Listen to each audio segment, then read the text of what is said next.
This week on the West Block, who knew what, when, about the allegations against former Chief of the Defence Staff, General Jonathan Vance. The only thing I ever wanted the minister to do was his job. Explosive testimony about Defence Minister Harjit Sajjan. Any allegations or any information that were brought forward was always quickly and taken to the appropriate authorities. And what did the Prime Minister's office know? Allegations of genocide and forced labor in Xinjiang are the lies of the century. The Chinese ambassador calls it a lie, but we'll speak to a member of Canada's Uyghur community about what's really going on in China.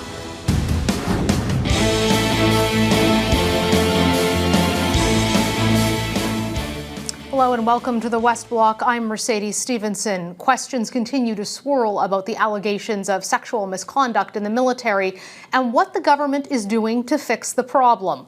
Last Friday, the Prime Minister was asked if the government should set up an independent office of an Inspector General to investigate these kinds of complaints. The Minister has committed to moving forward on establishing a more independent external process to move forward so that we can truly demonstrate our commitment to everyone who chooses to serve Canada, that they will be supported and protected in issues like this. Joining me now to discuss whether there should be a public inquiry and if the opposition still has confidence in the Minister of National Defence, Leader of the NDP, Jagmeet Singh. Thank you so much for joining us, Mr. Singh.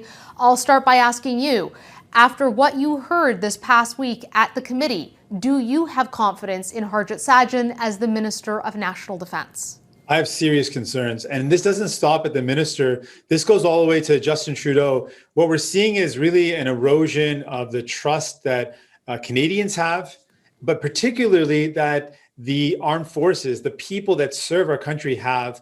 They need to be safe. They need to know that decisions are made so that they are kept safe and that they can bring forward concerns.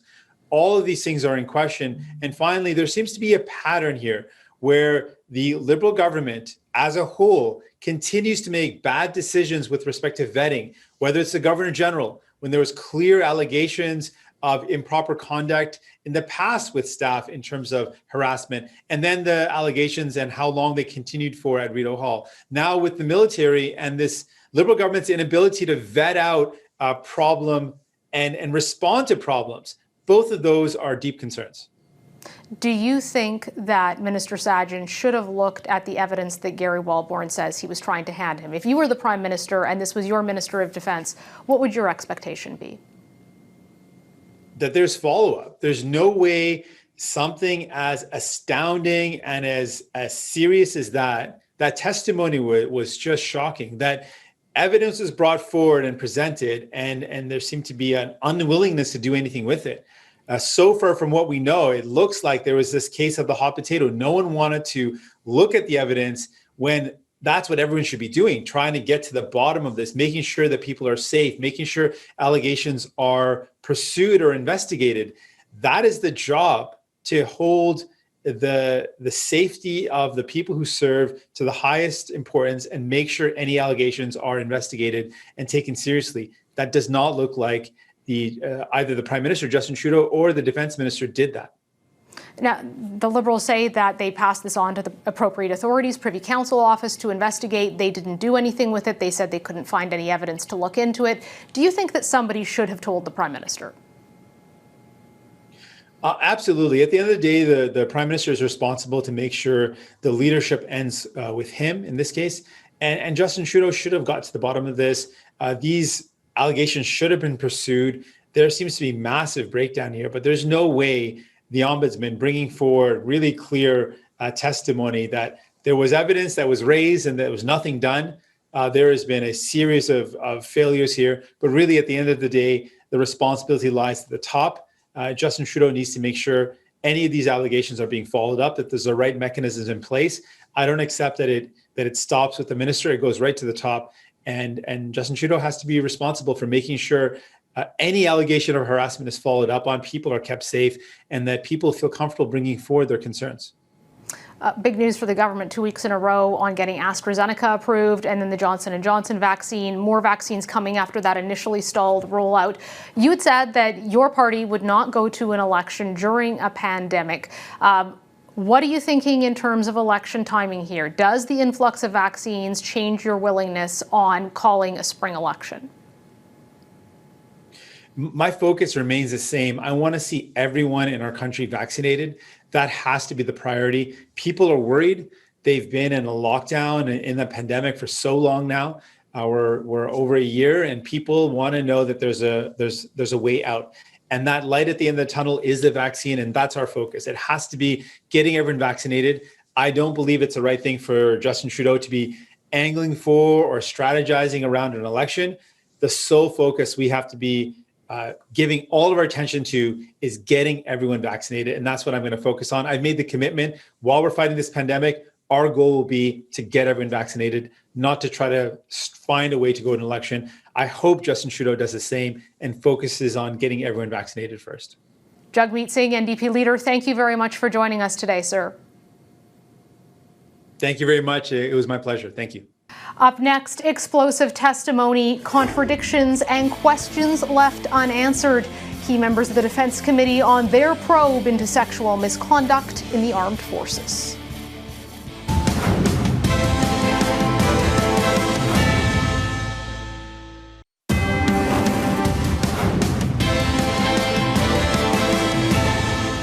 I reached into my pocket to show him the evidence I was holding, and he pushed back from the table, said no, and I don't think we exchanged another word. I did offer to shake his hand at the end of the meeting and said, please do get back to me with some advice to tell me what I should do with this.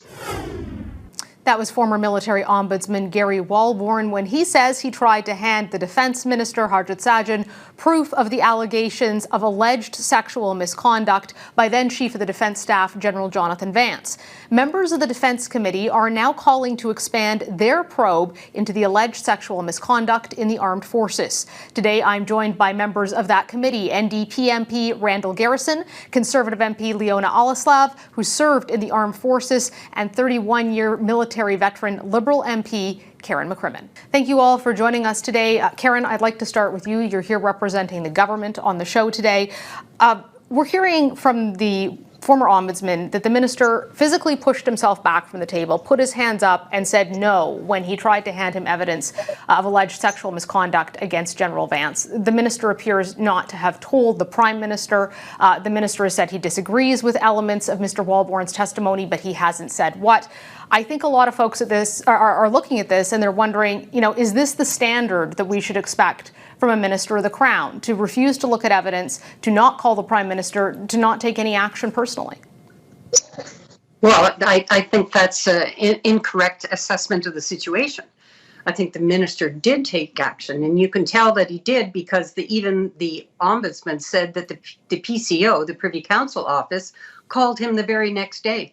And then, yes, 2 days later, one of the minister's staff called him again to make sure that he was in contact with the PCO. It was the right thing to do. Now, the ombudsman brought a confidential and unactionable issue to the minister. And the minister said, I shouldn't be seeing this. This is not who you should not be talking to. You should be talking to the Sexual Misconduct Response Center, or you should be talking to the Provost Marshal. But he did ask the PCO to go and look into it and see what was behind this information that the ombudsman wanted to get him. Because, the minister can't do things without solid evidence. But he didn't even look at the evidence. So how would he have known whether or not it was solid? He sent it to the PCO and said to the PCO, you go and do a look at this evidence. Tell me if there's something here I can do. But the Privy Council office, which is an independent, non-political, outside the chain of command organization who do this all the time. It's their job to do this for governor and council appointments. They looked at it and said, I'm sorry, there's nothing here that's actionable. But the minister didn't just drop it. He followed up and had his staff follow up to make sure that the PCO was engaged on the file. Leona, the PCO is the investigating authority for governor and council appointments, of which the CDS is one. Why is it that your party feels the minister didn't do enough if he did report it to the PCO? Well, in this case, it's actually very different because the Chief of the Defense Staff under the National Defense Act has a very different accountability. He is directly reporting to the Minister of National Defense. The Minister of National Defense absolutely has the responsibility, the authority, and the duty to take action. He doesn't need actionable evidence. Simply by virtue of being the Minister of National Defense, he can take action, investigate, and that is exactly what he should have done.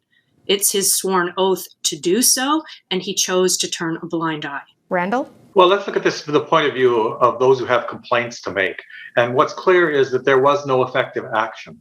So it's a little bit tiresome to hear people saying, oh, you knocked on the wrong door, you used the wrong channels. The Minister of Defense clearly is the person the Chief of Defense Staff reports to. And if we're going to have any confidence that we'll ever deal with the problem of sexual misconduct in the military, people serving have to have confidence that at the highest levels, people understand the problem and take it seriously. Unfortunately, with the recent allegations we've had against 2 Chiefs of Defense Staff, we've got a lot of work to do to restore that confidence. Karen, the Prime Minister's office, the Globe and Mail is reporting, was in fact told about these allegations. Privy Council office was. Minister Sajjan knew. When the decision was made to extend John Vance's term to make him the longest serving Chief of the Defence Staff, an unusually long time, should somebody have raised this with the Prime Minister at that time? Not necessarily an investigation, but just said, hey, you should know an allegation was made. The Privy Council office knows how to deal with these things. That's what we hire them for. They're used to dealing with very sensitive information.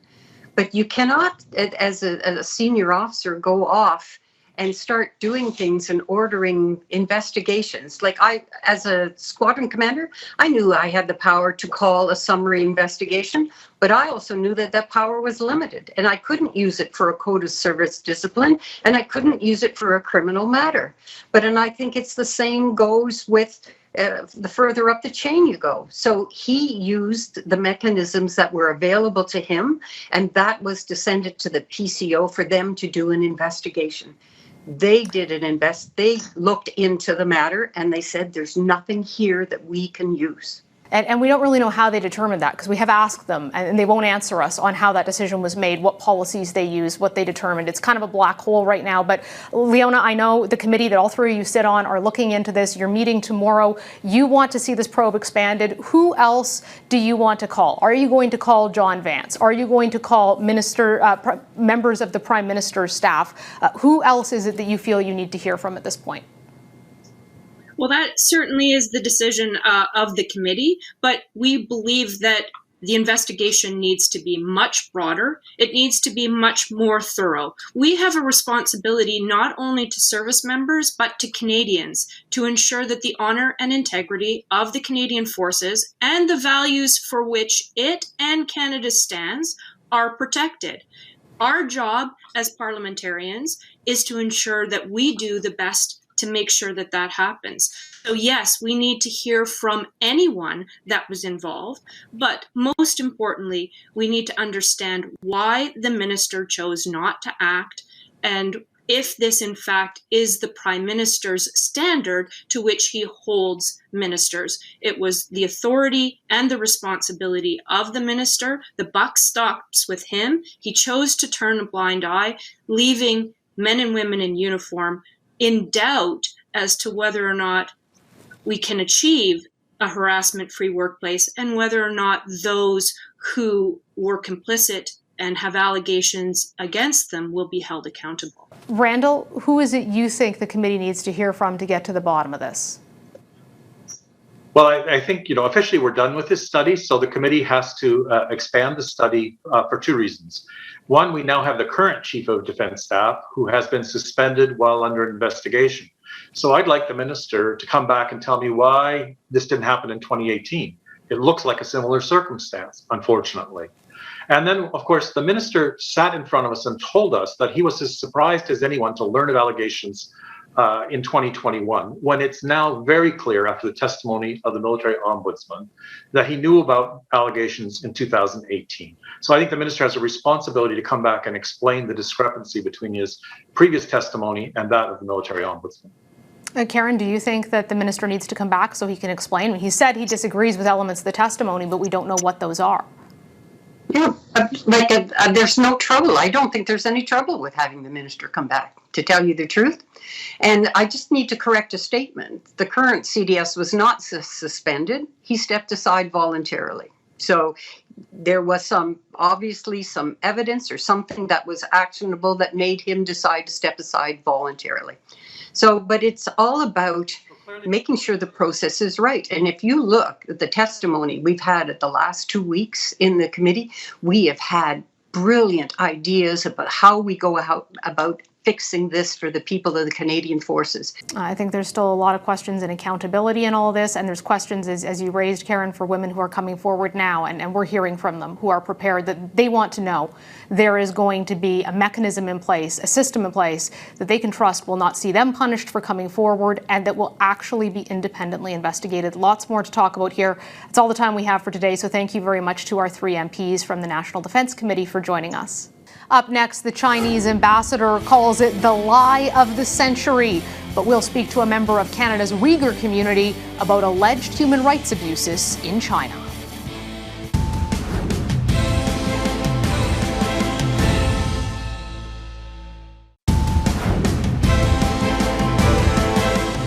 Welcome back. Last week, the Chinese ambassador to Canada held a rare press conference where he flatly denied evidence of human rights abuses occurring in Xinjiang province in China.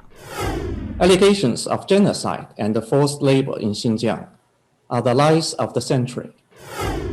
This is contrary to what human rights groups and journalists have reported is happening. And Prime Minister Justin Trudeau warned about possible consequences from the international community over China's treatment of the Uyghurs, although his cabinet abstained from the vote in which the Canadian Parliament proclaimed it to be a genocide. Joining me now is the Executive Director of the Uyghur Rights Advocacy Project, Mehmet Tohti. Thank you so much for taking the time to join us, Mehmet. I know that your family has a personal connection to this. Can you tell us what your reaction was when you heard the ambassador's comments, when he called the allegations of human rights abuses the lie of the century? Thank you. First of all, we have seen nervousness from the top officials from the Chinese government, including the Chinese ambassador to Canada, and they are trying to defend the indefensible. And when they do that, they are trying to spread another lies.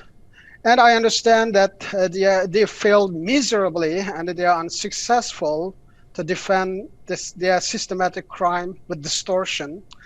The issue is the whole secrecy of crime against humanity and Uyghur genocide they committed against the Uyghurs and other Turkic people in concentration camps behind the iron walls, watchtowers, and the barbed wires are tumbling one after another. And their orchestrated lies in defending these heinous crimes are being unraveled one by one by their own internal documents, government statistics, and the testimonies of witnesses and expert revelations. And so Chinese government now starts another campaign by producing fake videos from the Uyghurs in compulsion.